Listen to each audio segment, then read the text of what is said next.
It is time for Mac Geek Gab, and our opening quick tip of the week comes from me. I was looking at the release notes of some of the new Rogue Amoeba apps, and I noticed them referring to something called background noise in macOS Ventura. Well, I dug into this. If you go into system settings, accessibility, audio, at the bottom, there is background sounds. So maybe it's background sounds that it alluded to. What do I know? I'm just a podcaster. What this is white noise or, background noise, rain noise, ocean noise, things that you can turn on in the background. And they say this is why it's in accessibility. It says plays background sounds to mask unwanted environmental noise. These sounds can minimize distractions and help you to focus, calm, or rest. So, the feature is there. There are a bunch of different sounds that you can use. Some of them are like pink noise and white noise. They have different names for them because those are technical terms that most people don't know. But then they also have like rain and ocean. They aren't all downloaded. They will download as you select them to play them. But go check it out in Ventura. Go into system settings, accessibility, audio, and scroll to the bottom. You'll see them there. More tips like this, plus your questions answered today on Mac Geek Gab 957 for Monday, November 28th, 2022.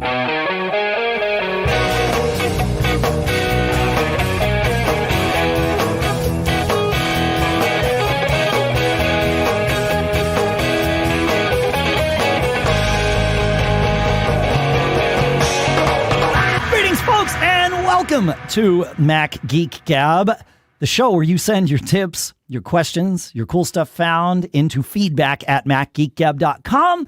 We string them together into an agenda, painstakingly, I might add, only to usually throw the agenda away. But it's a good process because it allows us to filter through things, pick the best ones and the ones that are most likely to help each of us learn at least 5 new things every single time we get together. Sponsors for this episode include masterclass.com/MGG, returning sponsor. That's where you're going to go for unlimited access to Masterclass and some, you get a deal. It's a buy one, get one thing going on there. So we'll talk more about that in a minute. And also Upside, where promo code MacGeekGab, you download the app, use promo code MacGeekGab when you're setting up your account, and you get $5 or more cash back on your first purchase of $10 or more. This is a cool thing. We will talk more about both of those in depth later here in the episode. For now, here in Durham, New Hampshire, I'm Dave Hamilton. And here in Fairfield, Connecticut, this is John F. Brun. And here in Lee, New Hampshire, Pilot Pete. Good to be here, guys. How goes it, Pilot Pete? Oh, living the dream. Oh, things are good. Okay. Yeah. Cool. Yeah, it's fun to be back. It is. Yes, it's good to have you back. That's right. You weren't, you were here in spirit for the last one because every time we learned something new, I did that. And I knew you were going to be upset that we were integrating that finally in an episode where you weren't here. So there was that. I was down pretending I was practicing bleeding, as we say. I was practicing, you're on fire, your engine quit, your hydraulics don't work, I see.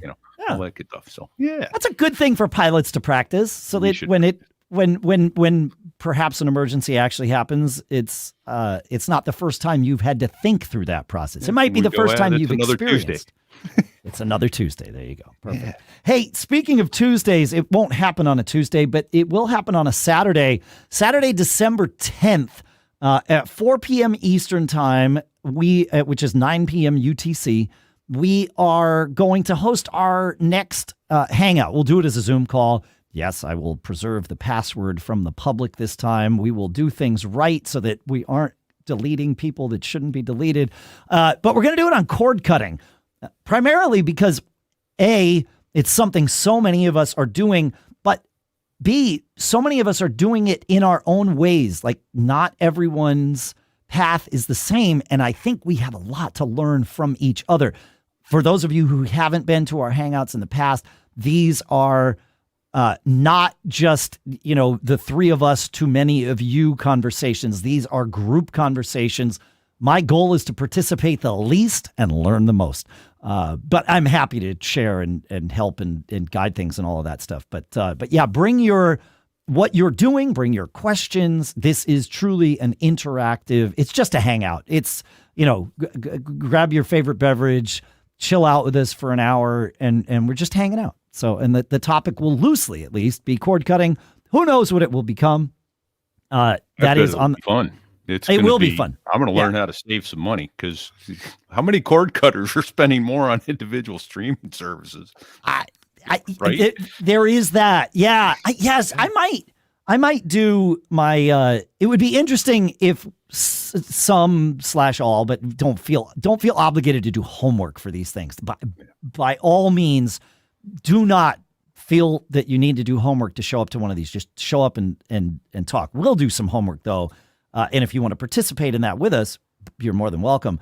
I'm going to go through and compare what I used to pay when I had, say, Comcast or whatever, to what I pay now, and tell you, I think I'm paying less, but I don't know. So we'll share that. Yeah, let's hope. That is all on the Mac Geek Gab calendar too. You can go to macgeekgab.com/calendar to subscribe. The Hangouts there, but also all of our live stream schedule is there too. That is the schedule we use. So hopefully you will, whatever. If it's on there, we see it. If it's not, we don't. So, John, Dave, I have to ask a quick question before you go to that. Pete. Yeah, so it's over your right shoulder, and it's on the video. So people that are listening can't see it. Is that a rabbit hole I frequently take us down? Is that? Yes, there is a rabbit hole over my shoulder. I'm going with a theme today. So it says on the thing, it says, follow the white rabbit. We're all mad here. It says sort of around the corners of the rabbit hole. And then the tea that I'm drinking today, it's ginseng tea. So nothing too crazy, although ginseng, I like what ginseng does to me. But the tea I'm drinking today is out of my Alice in Wonderland Tea Party mug that I have had this mug. I think I've had it longer than I've known my wife, and it is still in perfect shape. It was purchased for me as a gift. You should have said that. No. Actually, I haven't had it longer than I've known my wife because she bought this for me. It was an early gift in our dating time. But she bought it at the Disney store for me. Like, this thing lasted a long time. So I have officially taken us down our first rabbit hole. About rabbit holes. I relinquished the floor. Yes. This is the meta rabbit hole episode. We are recording this, just so everybody knows, a mere 4 days after we recorded the last one, or 5 days, I guess. We're recording this on the Wednesday before Thanksgiving, just so that we can have a kind of a 4-day, gap there and not having to interrupt family time on Friday, which is when we would normally do it. So I don't know what that means, but we're recording this in that mindset heading into Thanksgiving, not the mindset heading out of, which is where most people will be when they listen to this. So, sorry, not sorry. But yes, this is the meta rabbit hole episode. So I like it. It's good. In fact, you know what? I will make that image, the rabbit hole image that is over my shoulder, part of the episode image so that everyone can see it. All you got to do is look at your phone or your whatever you're using. So, John, save us from the rabbit hole. Take us down a different rabbit hole. Yeah, we're not saving anybody from rabbit holes. We are intentionally diving them in. Follow us down the rabbit hole. We're the white rabbits. I'm the white rabbit today. We're late for a very important date. The two of you can pick your own characters, and they don't even have to be from Alice in Wonderland. In fact, it could be just your own personas. You could be Pilot Pete and John F. Braun for all I know. But today, I'm the white rabbit. John, or whoever you are, take us down the next rabbit hole. Let's go to Gary. Gary has a quick one here. He says, like John, I'm new to Apple Watch and had a hard time making it work to pay in a store. I solved it by slowing down the side button. Double click speed. And where do you set this? You go to Settings, Accessibility, Side Button Click Speed, and set it to slow. I changed it a couple of weeks ago, and since then, I no longer have to pull my phone out of my pocket like a caveman. I love that. And maybe a follow-up tip. What I've found is useful is before I have to pay for something, I'll actually go into the wallet and bring the card up on the watch so that when I walk up to the register, I'm ready to go. And do you get into the wallet by doing the double tap thing, John? No. Okay, so Well, sometimes, yes. Yes. Okay. Yeah, no, I'm sorry. It has worked for me. So you got to click it fairly quickly to get in wallet mode. Well, and that's his tip, right? Is you can slow that down. Yeah, I didn't know you could slow that down. So there you go. Yep. The White Rabbit learned something. I don't know. This is not going to end well. Punch. All right. So okay, Pete's. Alice in Wonderland is one of my favorite stories and movies, and the whole vibe of it. I have a Cheshire Cat onesie that I should have worn for this show, but I didn't. Yeah. So I don't know. Yeah. Pete, save us. Okay. Boy, when I'm saying that, things are already off the rails. That's right. We are off the tracks like you couldn't believe. So mine is a ancillary to the watch, which is I've just done some research. Several episodes back, I asked something about does the watch last longer with the new constant on?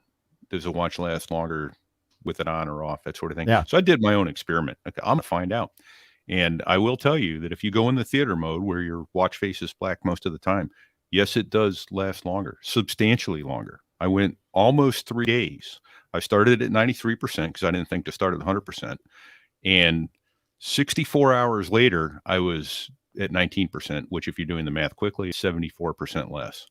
So it's using about 1.2% per hour when it's in theater mode. And I've found that I can go, it says 36 hours. When I'm in the constant on, always on mode, yep. I'm getting, with the Outtro, I'm getting closer to 44, 45 hours before I'm down below 10%. But even still, you're adding at least 15 hours of battery life to that. Closer to double. Yeah, almost doubling. Actually. Almost double. Yeah. So you could probably go 3.5 days. And that's normal use. It vibrates when it has an alert, that sort of thing. I want to see what time it is. I wasn't being careful about not using the watch. Normal use, but when I want to see what time it is, have to tap it instead of the watch face being always on. But the vibrations came through everything else, and I got 60 some hours, almost 3 days with 74%. Interesting. Yeah, that's fascinating. All right. Yeah, cool. So it's a monster battery in the Ultra. Yeah, and I imagine it's the same with the Watch 8. It's the battery's a little better, and it has the always on display now, right? The 8. It does. Yeah, the 8 and the always on displays. I have it with my Series 5. 6 and 7 too. Exactly. Okay. Yeah. Yeah. But if you know you're going to be away from charging for a while, go in the theater mode. Give it a shot. Yeah, or just turn, like John, you don't live in theater mode, but you turn off your always on display, right? Like you don't use the always on display of your Series 8 watch, is that right? No, I am. Oh, you do? Okay, for some reason I thought you weren't, but I think you can turn that off on the watch just like you can on the phone. So that's I think I filled with it and decided that I'd rather be in that mode. Yeah, right. I wonder, does low power mode on the watch? I think that takes you to the digital only, and then it'll go a week or more, I bet. Yeah. It stops all notifications and vibrations and alerts and that kind of stuff. Yeah, that's right. So I was confused what you're talking about. Always on display or not in theater mode. So you can leave the sound. When you put it in theater mode, it automatically turns the sound off. You can then turn the sound back on and leave it in the masks, the theater masks there. So it will darken down, but you'll still get audibles. It looks like.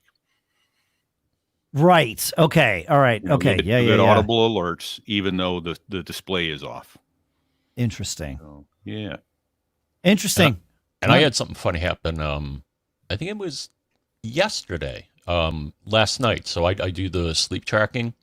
Right. It's kind of interesting. Yeah. The watch, actually notified me and it said, "Hey, by the way, your battery is really low and I'm not going to make it through the night." So, cool. All right. So it told you to charge it ahead of your bedtime or whatever. Correct. Yeah. Do you set a bedtime? Like, have you gone through Yes. that? You do. Okay. Yeah, because now this makes sense. I don't do sleep tracking with mine, but often, not always, but often at night, I get that same notification maybe an hour before bedtime where it's like, hey, you probably want to charge your watch before bed. And I'm like, yeah, there's plenty of like I got 15% left or something. I'm going to make it the next hour. I never thought about it as it was telling me so that then I would be charged up enough to track my sleep. Yeah. This makes sense now. This segues right in one more quick tip then on the watch, which is with the sleep tracking. I'm pretty sure it's auto sleep. It might be Sleep Plus Plus. I'll have to go back and look. You can set the alarm in the morning to wake you up when you're in your REM stage of sleep, when you're in stage 1 sleep. So if you set your alarm for 7 a.m., you need to get up at 7. Somewhere between 6 and 7, the watch starts. Well, it doesn't start. I guess it's looking at you all night. It finds when you're in your lightest stage of sleep up to and before 7 a.m. So that let's say at 6:42, you're in stage 1 REM sleep, the watch will start tapping you on the wrist. Whoa. So that you wake up from a lighter stage of sleep instead of that stage 4 groggy, what's my name? Why am I here? Yeah. So, fascinating. Yeah. Wow. Okay. That's really cool. All right. Yeah. See, this is good. I like this rabbit hole, Cheshire Cat. This is good. John, who are you? Are you the Mad Hatter? I'm not mad. We're all mad here. Are you? Wait. He might be the dormouse. I don't. There's something to this here. I don't know. Yeah. All right. I did go to a Mad Hatter's tea party. Where they served us, the tea was mostly infused with gin because, they couldn't feed us the other stuff that it should have been infused with. But it was a blast. It was really fun. All right. Anyway, Jim helps to save us with a little bit of a quick tip / PSA. He says, a tip that I learned after a failed lecture attempt for the macOS app Zoom, to be able to screen share during a meeting via AirPlay with an iPad, you must turn off AirPlay receiver in macOS's sharing preferences. The backstory. This feature of Zoom is great for giving lectures using an iPad connected via Wi-Fi. I use Notability and am able to write as I lecture. Oh, yeah, right. However, after upgrading to Monterey, this feature in sharing, it might be Ventura, but I think he's right. I think this would have started with Monterey. This feature in sharing preferences appeared and was automatically checked. It allows one to connect to the iPad screen wirelessly. However, it seems incompatible with Zoom's screen share feature. Just thought this might be useful to anyone out there with a similar setup. Yeah, thanks for the heads up, Jim. That's good. I'm sure there is someone out there who either has struggled with or will be struggling with this, and that hopefully will lodge in their brain so that they're like, wait, there's something about this. I heard about it on MacGeekGab, and maybe that's enough to get it over the hump. All right, John, or Dormouse, or Mad Hatter, whatever you are, whoever you are. What from Drewski? Drewski. We got one. After years of using some rather unreliable online phone books, I realized that Apple has a superior version built into iOS. It's the Maps app. Maybe everyone else knew this, but within the last year or so, I found it to be the fastest and most dependable way to find phone numbers for local businesses, but so much more. There's the obvious map location and directions, but other excellent and pertinent info like hours of operation, website link, customer reviews, ratings, menus, Wikipedia articles, and so on. I probably use the Maps app on my phone more for that other info than I do for directions. Cool. That's awesome. Cool. That's right. Never even noticed that stuff there. I just want directions. And then it's all there. It's all there. Yeah, absolutely. Right in front of you. You don't even see it. Right in front of you. All right. Cheshire Cat, this one's you. Okay. Yeah. So Dave's quick tip to open the show was about the white noise or background noise for your AirPods. And so I was looking at them going, that's interesting. Well, why isn't it in sounds? Okay, well, it's in accessibility. Well, right above that in accessibility, I noticed a cool thing. this is in Ventura, and Dave tells me it is in fact beyond Ventura. It's also in iOS 16 and a few prior versions. You can tell your AirPods to give you active noise canceling when you have only one ear AirPod in instead of, and normally it requires both to be in order to get into the active noise canceling mode. Yeah. So I love active noise canceling. I use it all the time. My hearing is such that it helps me get what I'm going for. And then the other thing was I frequently use one ear at a time, and I'll swap out when one gets low. I'll put the other one in, that sort of thing. And this morning I noticed I had one go dead on me last night. So I put it in my case, charge it up, and put the other one in my other ear, and went to use the first ear. The right, had the right, used the left, went to use the right again later, and it was dead. So quick tip, make sure the yellow light comes on the front of your case, that you're getting a good connection and a charge to that AirPod. Else you'll find yourself with both AirPods dead. Yeah. And that's not fun. I found that yesterday when I went to take a call. It was like, wait, why is this dead? And it must have been the same exact thing. Yeah. Yep. I would recommend maybe a Q-tip with some alcohol to clean that down in there. Oh, yeah. That's not a bad idea. Yeah. Okay. Yeah. Good. That's, yeah.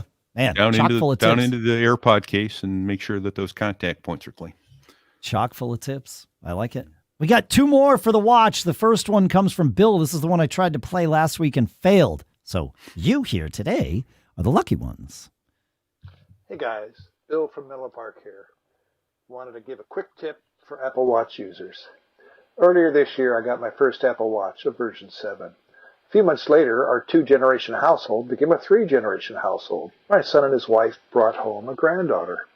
When my granddaughter got to about 4 months, she started grabbing onto my watch whenever I was holding her. Since the face is touch sensitive, she managed to set off the Find My iPhone shortcut, start alarms, start stopwatches, starting to redesign the face, etc. The solution to this is not to take off your watch every time you're holding your grandchild, but instead put your watch into water mode. Then the screen is not touch sensitive. You undo it by pressing in the stem in the current version of the Watch OS. You can also use student mode, but that removes your regular watch face and the complications you've put onto it, so I prefer the water mode. The attached picture shows how attractive the watch is to little hands. Take care. Don't get caught. Bye. Thanks, Bill. I appreciate that. That's, yeah, I was thinking about this tip yesterday. I spilled tea, believe it or not. Thankfully, it had cooled down, but I spilled it on my sleeve. I had it like anyway, it doesn't matter. And then I noticed my watch reacting because I just left my it's cold, so my sleeves weren't rolled up, and my wet sleeve was having fun interacting with my watch, and I'm like, oh yeah, I gotta use Bill's tip here. So yeah, it's good stuff. I like it. Where's water mode? Water mode. So I have it in, I believe you can add it to your watch's control center. Yes. It's called water lock. Yeah. You swipe up from the bottom, and Yep. there should be a little raindrop if you've put it in there. Yep. And if you haven't, keep swiping up until you get to edit and then add it there. Oh, there it is. Okay. Yeah. Yeah. Yeah. He talked about pushing the stem, and which somehow he may have set that up to do that. That's how I activate Siri if I don't. Oops. You know her. Yeah. I do. If I don't. Well, you didn't precede her name with hey, so it shouldn't what? trigger. Yeah, that's right. Yeah. So anyway, that's how I activate the S lady on my watch. it. If I press and hold the stem. So yeah. Yeah. I don't know how you cool. set it up to do that, but that's cool. But yeah, if you touch that little raindrop, that makes it less. That'll get you there. Yeah, for sure. One last quick tip. We'll stay in Apple Watch land with Steven, who says, I wanted to mention another great use case for Pilot Pete's excellent tip on how to activate the watch's red light. As soon as I turned 50, Steven says, all of the restaurants started conspiring to turn down their lights. When I need to read the menu, using the red light from the watch is far less distracting than the bright light from the phone or the watch. Great tip, Stephen. Folks, if you have quick tips, send them in to us. Feedback at macgeekgab.com. That's where we want to hear about how anything, questions, tips, whatever it is. We love it. Feedback at macgeekgab.com? I thought he said feedback at macgeekgab.com, but I could be. All right, hey, I get to tell you about MasterClass now. With MasterClass, you can learn how to write anything from a book or a screenplay to just a letter. Learn how to communicate with your boss or your family. Learn how to make a dinner worthy of a Michelin star, or just how to make really good scrambled eggs. Whatever you're interested in, there's a class for you. With over 180 exclusive classes taught by the instructors you know and love. Yeah, instructors you know and love. Gordon Ramsay teaches cooking. That's why you're going to learn to make those scrambled eggs. Those are delicious, by the way. I've done this. It's friggin' amazing. You got to try this. It's awesome. Bob Iger teaches business strategy. I mean, he just came back to Disney. I think that's a pretty good strategy right there. He figured it out. John Legend teaches songwriting. Esther Perel teaches relational intelligence. This is cool stuff. And what's even cooler, I think, is that the lessons are all broken down approximately 10 to 15 minutes in length so that they fit easily into your everyday life. And in addition to video lessons, MasterClass provides you with downloadable lesson recaps and supplemental materials. For example, those cooking classes come with beautiful downloadable guides that are at the level of a high-end cookbook. Cinema quality classes, unparalleled access to renowned instructors. I highly recommend you check it out. This holiday, give one annual membership and get one free. Go to masterclass.com/MGG today. That's masterclass.com/MGG. Terms apply, and our thanks to MasterClass for sponsoring this episode. Hey, we've got another podcast for you to listen to. Web development and web design is not easy because there's so much to learn. There's coding in multiple languages, learning good UI UX practices, mastering Figma and Photoshop, and don't forget all the server and system admin practices that keep the website online. It's no wonder with all this noise that junior devs really struggle to get started, and experienced devs have a hard time updating their knowledge. The good news is that you don't need to go through all this alone. Matt and Mike from the HTML All the Things podcast has you covered with weekly episodes on all things web development, web design, and small business. Each week, the guys cover a new topic like coding sites with Vue and React, making use of popular website builders like WordPress and Webflow, and more work-related items like dealing with clients or getting through office politics. Matt and Mike do their best to discuss each topic so junior devs can understand and senior devs can learn something new. Search HTML All the Things in your favorite podcast app, or visit htmlallthethings.com for show notes, written guides, and more. And hey, thanks, Matt and Mike, for doing this swap with us. All right, it's time to do some questions that also came into feedback at macgeekgab.com. John, you want to take us to Kevin? Absolutely. Kevin says, my 8 gigabyte RAM 2014 Mac Mini has suddenly started giving me out-of-memory warnings and showing the force quit list of apps. I mean, really suddenly, just within the last week or two. It's never done it before, and I'm wondering if anything else has had this issue. The 2014 Mini isn't able to run Ventura, so updating isn't an option. And since this Mac Mini has soldered memory, I can't upgrade the RAM. Any ideas? And you and I both had a couple of ideas, Dave. My idea is that you may be running low on disk space. So what's happening is virtual memory is freaking out because it can't find enough disk space to swap out. So that's one guess. You also had some feedback, Dave.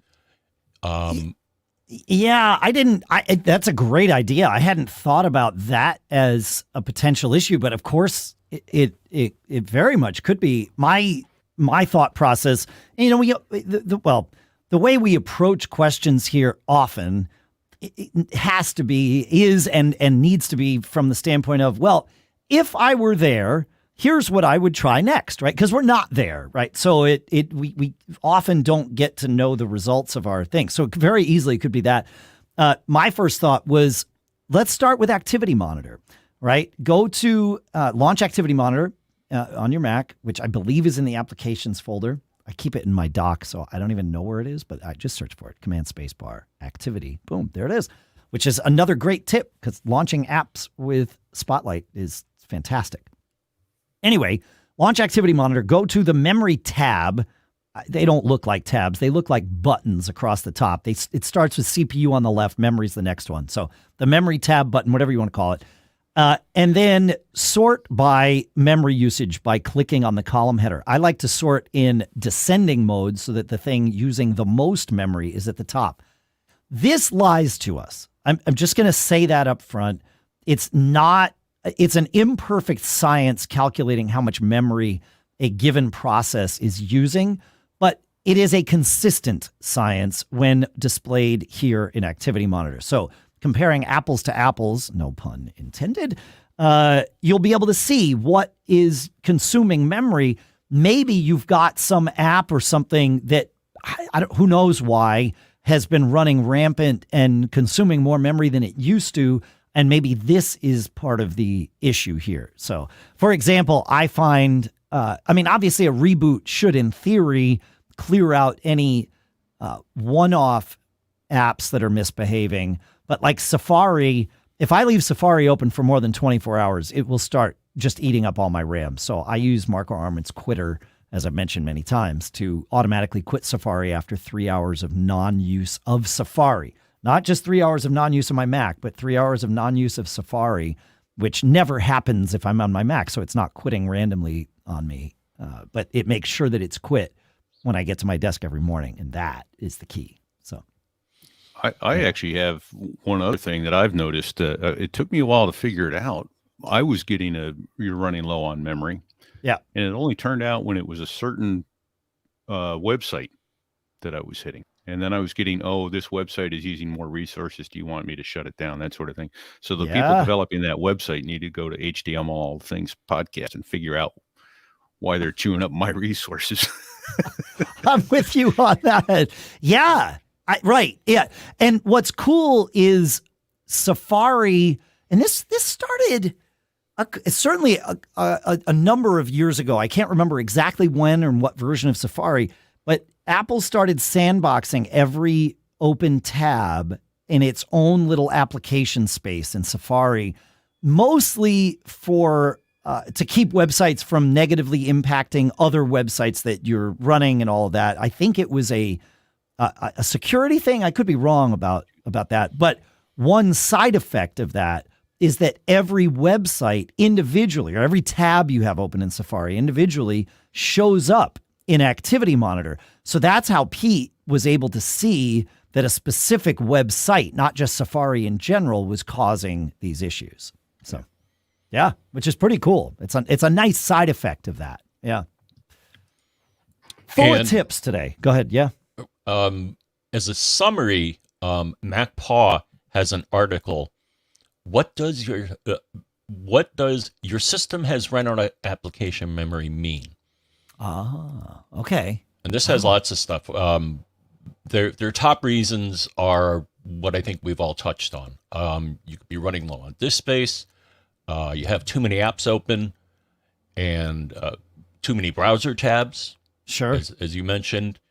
And an app could just have a memory leak, which is Activity Monitor would probably let you track that down. Let you see that. Yeah, sure. And MacPaw does Clean My Mac, which has the utility to clean up your memory.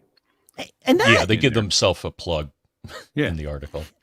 MacPaw, clearly these articles at some level are built as promotional articles as SEO, but they're some of the smartest SEO articles I've seen because they provide really quality, relevant, helpful information that doesn't start with buy our product. In fact, it almost always ends with buy our product. But before you buy our product, here's how you can do this without it. But if you want to make it easy and not have to go to the terminal and do these other things, well, then we do create software for it. But if you're willing to go to the terminal, then here's how you do it. And I really appreciate that from them. I think it's the right way to help people. We're all about helping people with here. the GUI, right? Here's your GUI, Correct. But here's what we're doing when you click on that button. Yeah. Yeah, which So makes it transparent too, and that isn't a terrible thing. So Right. yeah. Hey, one other thing. So you mentioned at the beginning of this question that Activity Monitor is in Applications folder. It's actually in the Utilities folder, which is within Applications. So Thank you. Not that matters, because most people use some form to launch. My personal one is Command Space, and then I start typing the name of the app, and boom. up it Right. goes. Yep. Oh, that's thank you for the correction. We like to get things right here. We had M. Moran commented in Discord, and if you're not in our Discord, please head over there. macgeekgab.com/Discord should get you along your way. But he commented, we were talking last week about EKG versus ECG, and I linked an article. It was the first one that came up from Google explaining the differences. I'm like, great, perfect. And he commented in Discord. He's like, I hate to be that internet guy, but here's a better article to link to. And I'm like, well, always please be that internet guy. We want to make sure we get it right. TLDR, EKG and ECG are the same thing. They are just different languages, words. EKG, I believe, is the initials for the German words or word. It might just be one word in German because, that's how it is. But yeah. So anyway, they're the same thing. All right. Bob has our next question. He says, I have 2 user accounts on my iMac, one for me and one for my wife, each logged in with our own individual iCloud accounts. Okay, so separation there. Okay, we each have our own iCloud photo libraries. I keep both of those photo libraries stored on the same external drive so that I can save internal disk space. Great. Is there any problem storing both of those libraries on the same volume? I've just started using shared photo libraries for each of these, and it seems like I'm having to repair the libraries more frequently. Would it be better to store the libraries on separate external volumes instead? It seems like my current setup should work, but not sure if having the 2 libraries in the same place is causing problems. So my gut here says, no, it's totally fine to store your external libraries on on the same volume.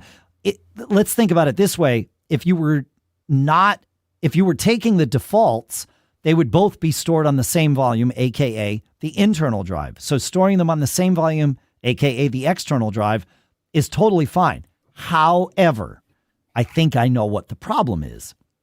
My guess is that your external drive is a rotational drive and not an SSD. Photos, very specifically, has been built with the presumption that the library will be stored on an SSD and not be subject to the latency of an external drive. And there are some timing things with photos that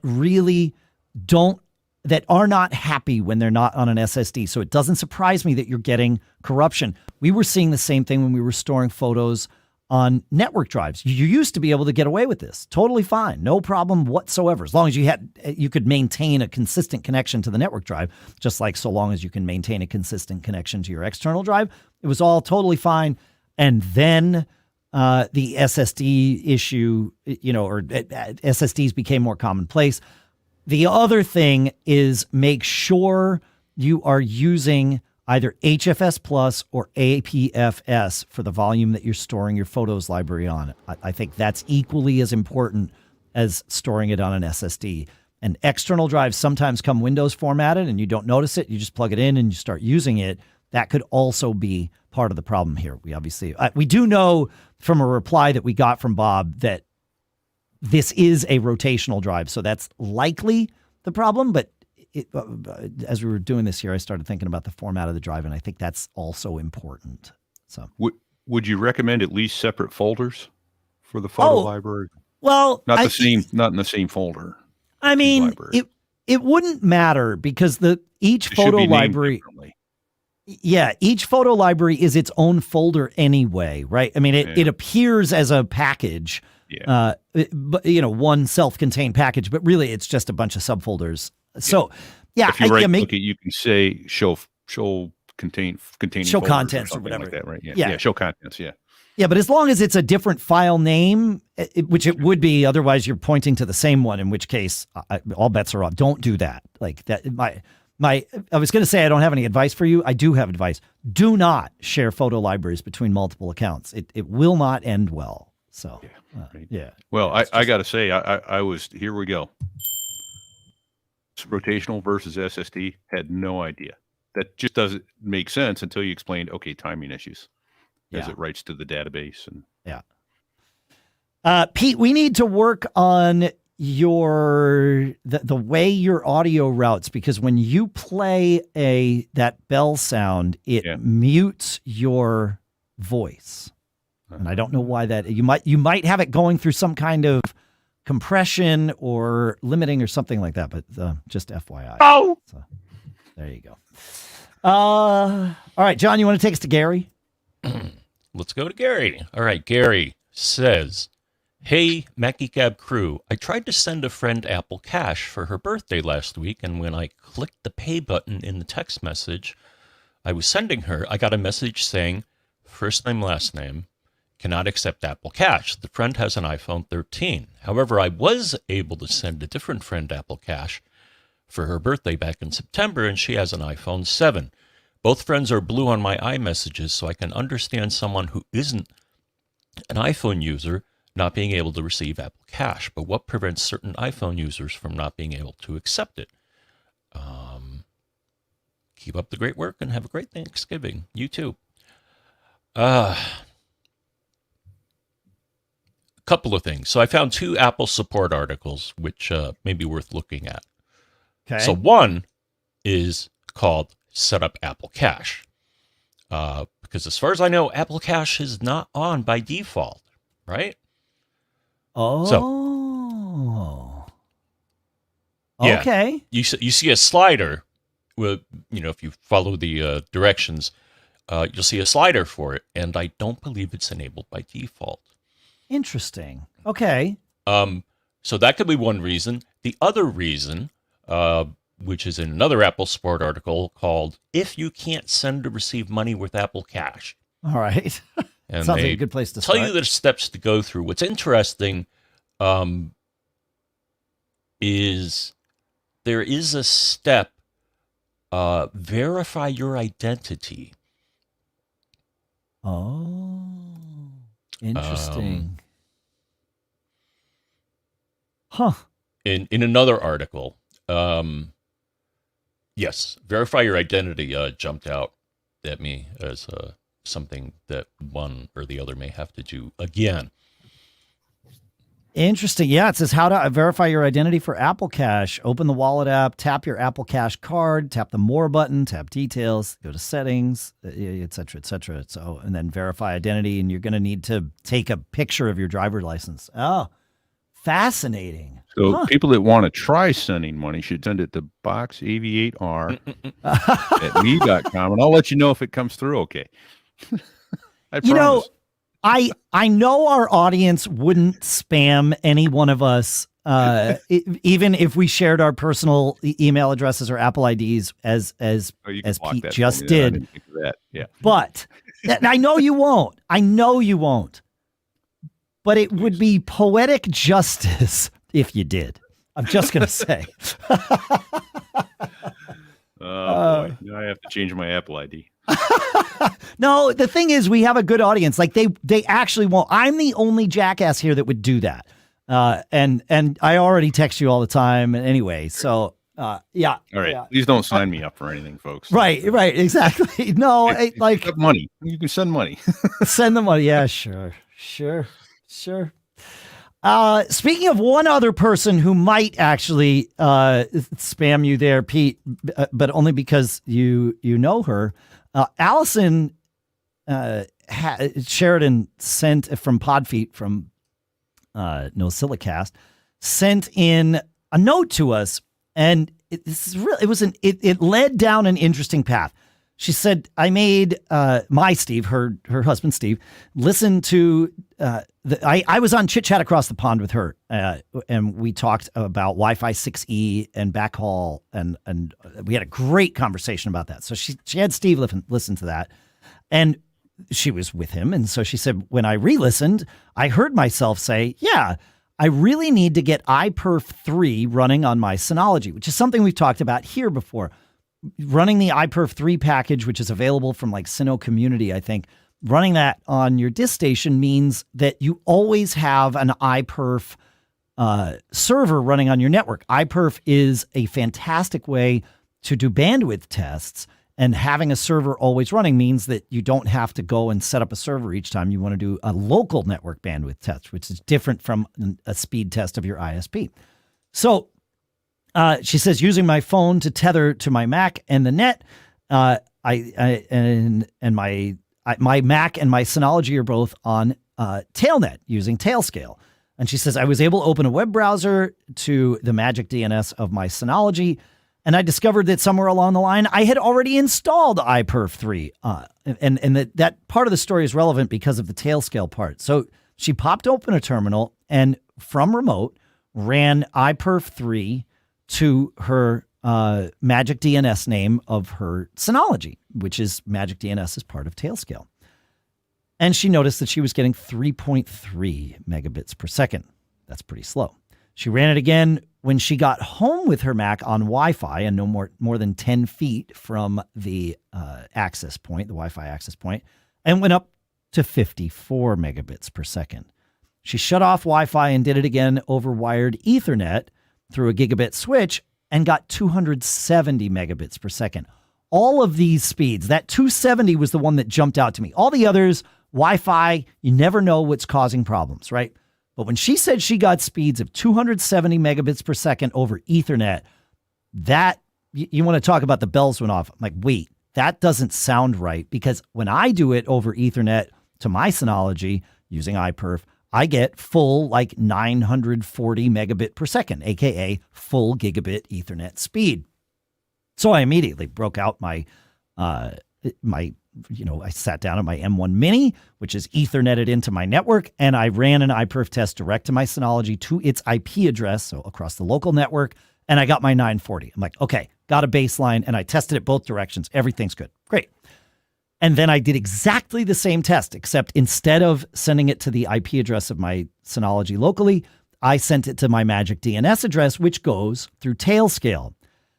And I got 300 megabits per second to my going from my Mac to my Synology, and 600 megabits per second in the other direction. And it was like, okay, what's going on? So I dug in a little deeper. I had a suspicion, and my suspicion was that TicketMaster is using CPU and slowing down the connection. And sure enough, that's what happened. I opened up a top window, which is like Activity Monitor for Unix, on my Synology disk station. I also opened it up on my Mac, but I knew that of the CPUs involved, the one on my disk station was the slower of the CPUs.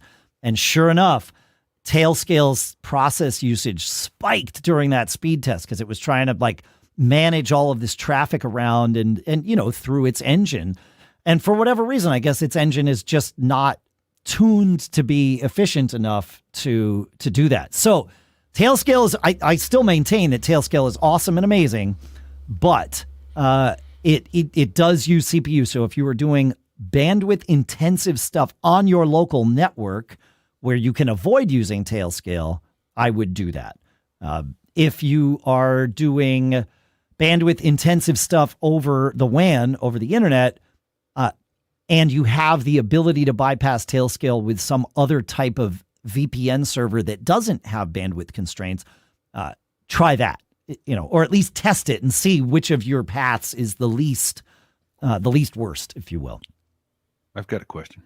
Yeah, man. I'm sure I glossed over too many things there. No, you didn't. But I don't think it matters, because I think your answer about the CPU is the crux of the whole thing. When you're using TicketMaster and you're at home, are you still going out over the internet and then back? Or no. Are you local? Where's the pipe? So you're local. Okay, you're staying local.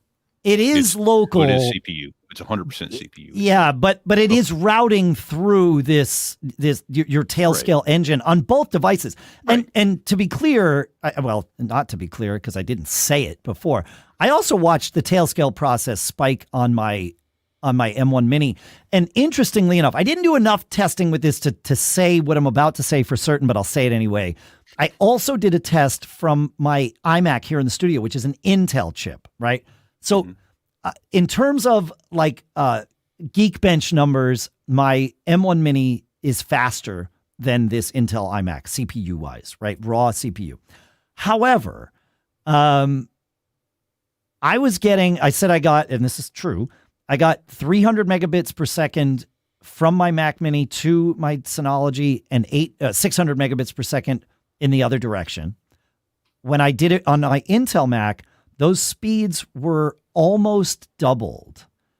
So for whatever reason, it was being slowed down on both ends. Like neither one of them, none of those tests hit 940, right? But for whatever reason, in that moment, and I need to do more testing to say that Tailscale is slower I don't want to say that Tailscale is slower on one platform than the other, but in my brief test, it was slower on M1 than it was on Intel. Anecdotally speaking, there's your 50-cent word of the day. Thank you, sir. Anecdotally speaking, this is the meta rabbit hole.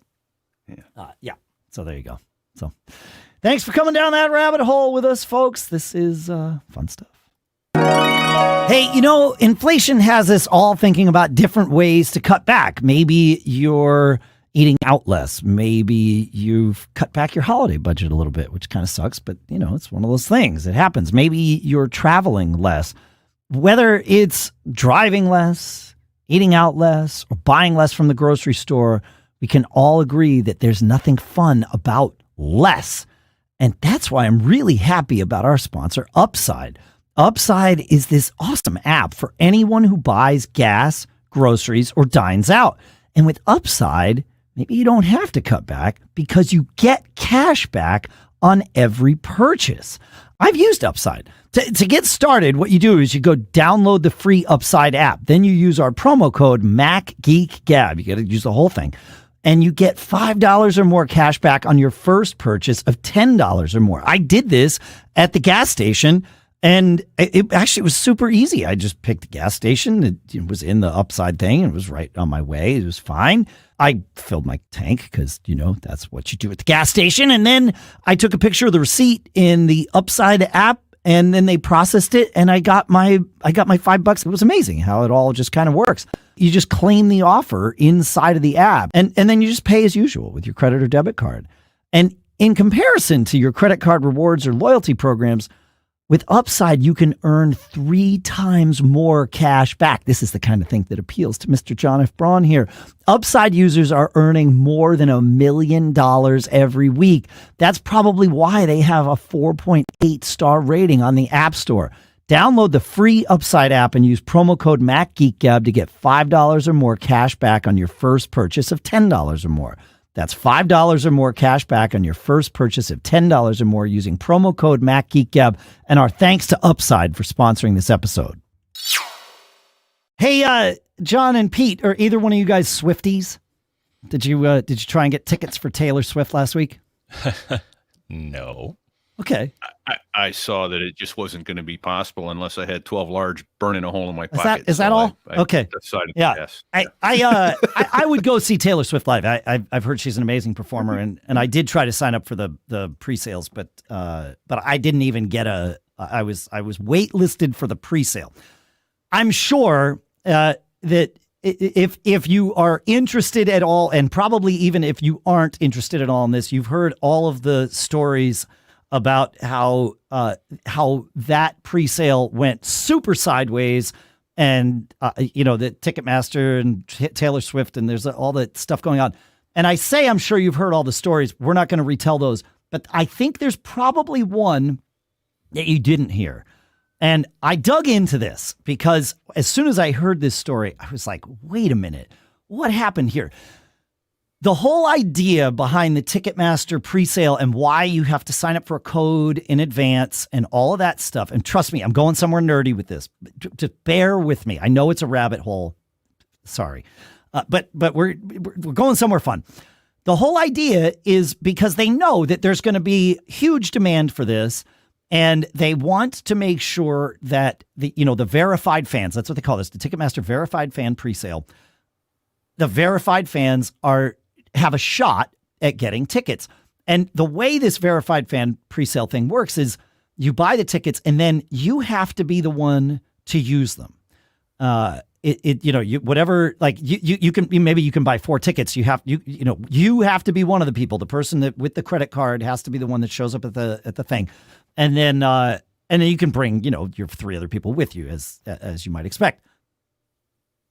So with that in mind, and I go to a lot of concerts, as many of you know, and I'm well aware of how this system works and how it all is. And I like that part of the idea. Ticketmaster's scammy and creepy, and they have their own like hidden secondary resale market, which they probably shouldn't be allowed to have. But anyway, they do this, which is great. So you're saying you can't show up with 300 of your closest friends to the concert? Yeah. Right. Nor could I buy in a normal verified fan presale. If I bought tickets, I couldn't even give all of them to you, Pete. I would have to join you and attend, or somehow you would have to impersonate me enough to get yourself in the door. Now, what a lot of scalpers will do is they will buy 4 tickets and resell 3, and literally walk you into the venue. And then once you're in, they leave and walk the next 3 people for whom they bought tickets in, right? Like, this is a known practice. And as long as their markup on it is enough to give them a profit after covering their cost of 4 tickets, even though they're only reselling 3, fine, right? And okay, fine. So that's the scalper's way around it. All of this is important as background, because when I heard it was on ABC's Start Here, they did a little dive into this, which is a great podcast. Brad Melke's funny and does a good job. And they said, yeah, the big problem, the reason people were waiting hours and hours in this verified fan presale, which should have been a managed quantity, was because it wasn't just people, it was bots getting through. And I was like, well, wait a minute, wait. The whole idea behind the verified fan presale is that you get a code texted to your phone. Like, it prevents bots from getting through. What do you mean bots got through? So I dug into it. And sure enough, like they know how many verified fans they have offered tickets to. And that is, or offered the opportunity to purchase to, right? Which is an important distinction. That is how they manage how many tickets are going to be sold through the verified fan presale. And then they have a general on sale, which should be more tickets. So it's usually somewhere between 20 and maybe 40% of the tickets are reserved for the verified fan presale. And then the rest are, out there.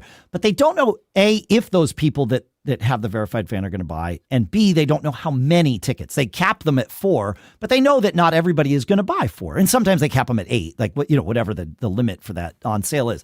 But that's how they manage how many tickets are going to be sold. They don't reserve a fixed number of tickets for the verified fan presale. And that's another important distinction, because ABC's Start Here mentioned the bots. And I'm like, okay, bots, that's the first little flag that went up for me. And the second flag was, they said, yeah, and now they can't do the on sale because 95% of all the tickets have already been sold through the presale.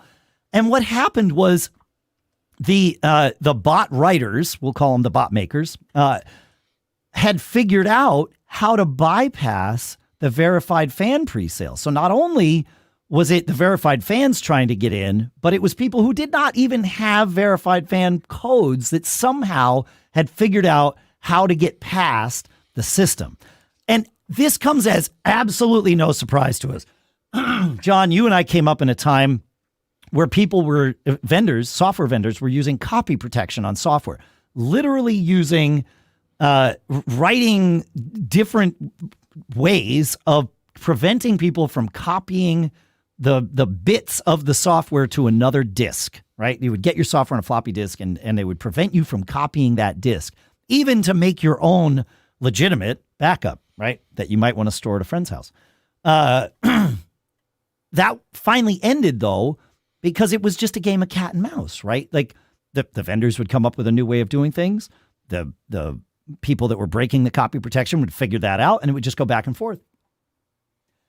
On this one, I think what happened is that the bot makers suckered Ticketmaster. I think they figured out a while back how to bypass the verified fan presale. And I think they waited until they knew they had a sure thing in terms of being able to sell for those prices. Like you mentioned, Pete, 12 grand. I saw some for $90,000, right? But people are, and I think if you rewind back a couple of months, Bruce Springsteen tickets went on sale. There was a minor issue with the verified fan presale. I think they used that as a test run. This is all my tinfoil hat rabbit hole theories here. But like, I think Ticketmaster got baited into thinking that this game, that they had won this game. Their brick wall was up and impenetrable. That's right. And as soon as you think that, you know you're wrong. You should know you're wrong. Yeah. Right? I mean, doesn't this sound like the whole copy protection days, John? Just the cat and mouse stuff? I don't know. That's do you think they figured out the algorithm to generate a useful code? Oh, that's one way. I that is not what I thought, but I don't know. So yeah, that would make sense.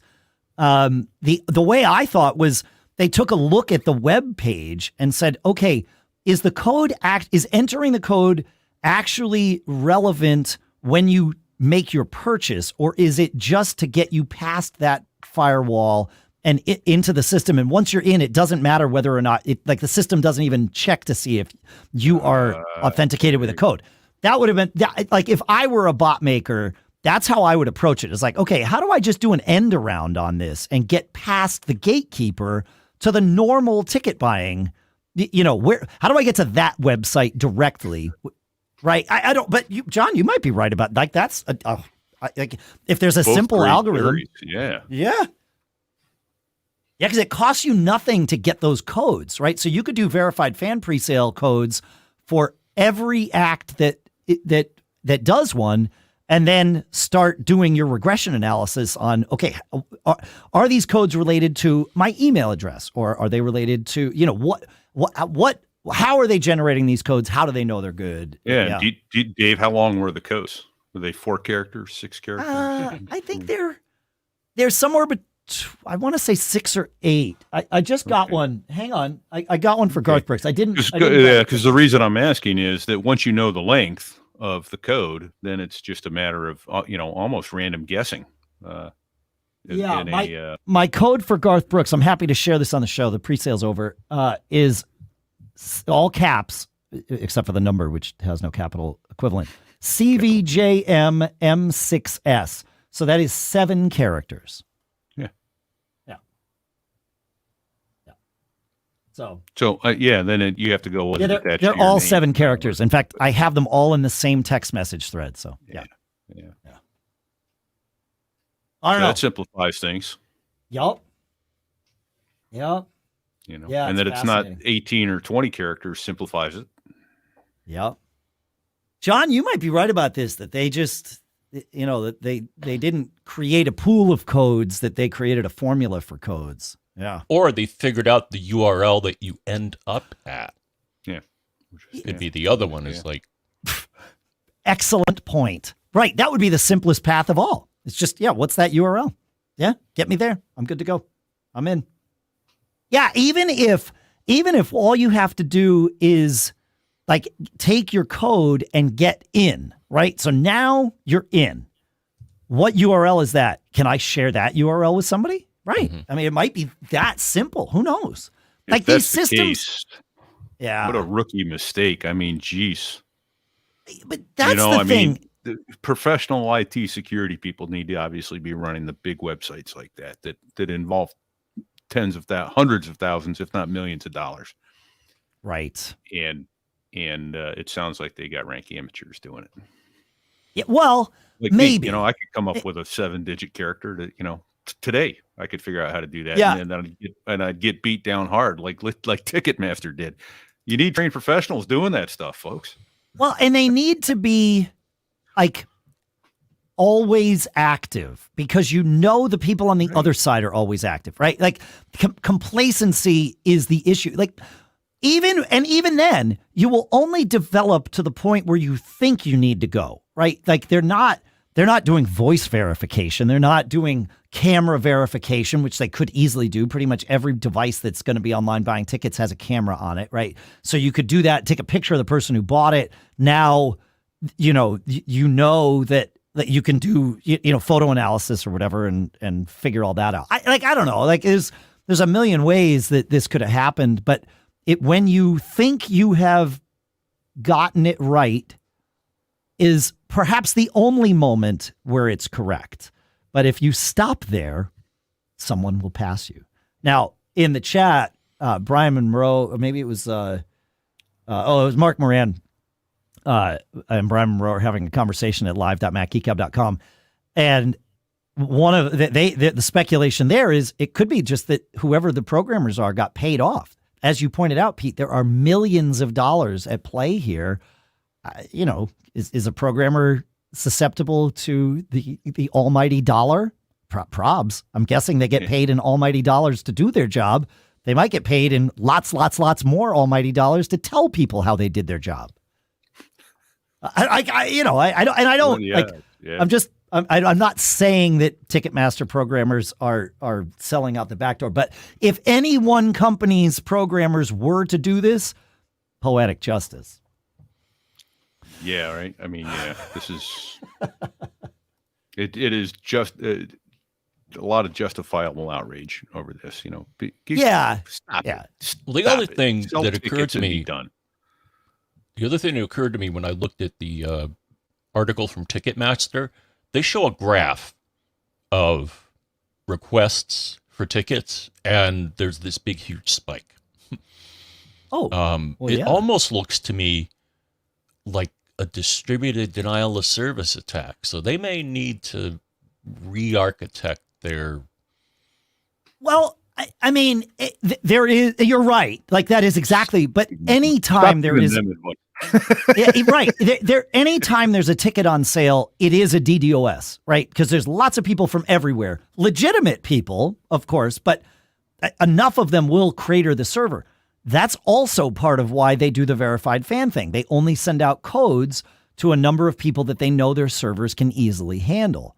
Mm-hmm. But when there's more than that number of people hitting their servers, many orders of magnitude more than that number of people, then that DDoS attack is successful. But I mean, we ran Mac Observer. I mean, we run our Mac Geek Gab website, and we anticipate the maximum number of legitimate users that we will have at any one time, and we architect the site to handle more than that. But when it took us a long time to figure out how to architect the site to handle like all of the traffic that would come in during Steve Jobs' keynote, right? Like we would crater every time. So it's like, oh yeah, like we don't have this kind of traffic the other 360 days of the year, but these 4 days, are insanity. And so how do we do this economically, right? Because if you could, I mean, we could have gone out of business by going broke early on if we said, oh, sure, we want to architect it for, 5 million people to be on the site all the time without the revenue to support that. So, yeah. Yeah, I mean, it reminds me of past Apple product launches where everybody dogpiles on the server all at once and then nobody can get in. That's exactly right. That's exactly right. Yeah. Or the 6-hour lines in front of the cell phone stores. For the brick and mortar version of that same. Yeah. Well, the brick and mortar version of that same thing. I mean, that's one example. But if we want to stay in this world, I used to camp out for tickets in front of Ticketron, or you'd go to the back of the third floor of Sears and Roebuck to buy from Ticketron, or your local record store would have a Ticketron terminal or whatever, and you'd literally camp out all night. That also a DDoS attack because the one guy manning that terminal was completely overwhelmed for the first 2 hours of his shift that day. Yeah. So it's just how it is. Yeah, Ticketron. I know Mark Moran in the chat is commenting about Ticketron. Yeah, I know I'm old. I know. It's fine. I'm still rocking and rolling. I'm still going to see concerts. And most importantly, I'm still doing Mac Geek Gab, which I love. We've got a couple of minutes left. Let's John, you want to pick a cool stuff found? Pete, I don't know if you have a cool stuff found to share. Bruce's is too good to wait another second, let alone another week. Bruce says, I just came across this amazing piece of free software called Actions by Sindre Sorhus. Sindre's name might be ringing a couple of bells because he's the one who writes Velia, the browser picker that we talked about over the last couple of episodes. If you're into using shortcuts on the Mac or iOS even, this is a very cool must-have. It adds a ton of actions to shortcuts so that you can do all kinds of cool things. And the list is long. I'm not going to read it all, but some of these actions are add to list, apply capture date, authenticate, tapping into the authenticate thing inside your own shortcut. That's pretty cool to be able to do. Combine lists, convert date to Unix time, edit a URL, format currency, get file path, get title of URL. Like, these are great. A lot of these things, of course, you could write on your own, but man, I wouldn't want to have to. And thankfully, I don't, and neither do you. So that's my inclusion in cool stuff found this week. If I only get one, and time-wise, I might only get one. So yeah. John, do you have one you want to share? Let's see. We have we did get one from Bob. Great. And basically he pointed us towards a utility called OneSwitch. And they have a screen cleaning mode, which I believe it darkens the screen and it disables the input so it doesn't wake up and blast you with super brightness. Cool. But they have a whole bunch of other features which I think are cooler. You can hide desktop icons, dark mode, keep awake, look at the battery level of your AirPods, do not disturb, night shift, screensaver, true tone. So looks pretty neat. And as they point out, it's part of SetApp. Amazing. Cool. That's Cool. awesome. Pete, do you have one, or shall I pick a third one from the list? Well, I've actually got a quick reminder, I guess is kind of Great. more than anything, is that with they're cheap, and get a bunch of them and put them in your bag. The little adapters to go to USB-A to USB-C, USB-C to USB-A, because invariably you have the wrong male plug to the wrong female plug, and if you got a bunch of those, they're $2 or $3 a piece. Get 10 of them and throw them in your bag, and you're ready. Put them everywhere. Right. Yeah. Yeah. These are the best stocking stuffers that exist. Yeah. For this year anyway. Yeah. I agree. It's a great one. Yeah. Yep.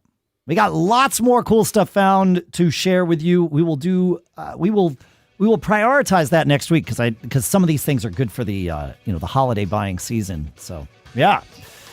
Fun stuff. I like this. This episode was fun today. Yeah, good stuff. Good show. The rabbit hole. Yeah. Good show, boys. Absolutely. I agree. All right. Thanks for hanging out with us, everybody. Make sure to check out Pete's now being recommended on Spotify podcast. Ooh. So There I Was. I know. Freaking amazing. It's sothereIwas.us. Thanks to CashFly for providing all the bandwidth to get the show from us to you. Thanks to you for doing what you do and sending in all your questions. Thanks really for listening. And thanks for sharing the show and just being part of our Mac Geek Gab community. This is amazing. It's really great. Yeah, that's what we got. Thanks for hanging out. Check out our sponsors as we mentioned in the show.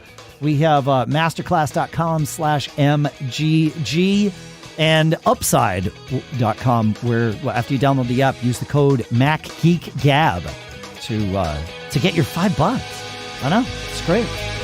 Good stuff. We made it. Part of ourselves.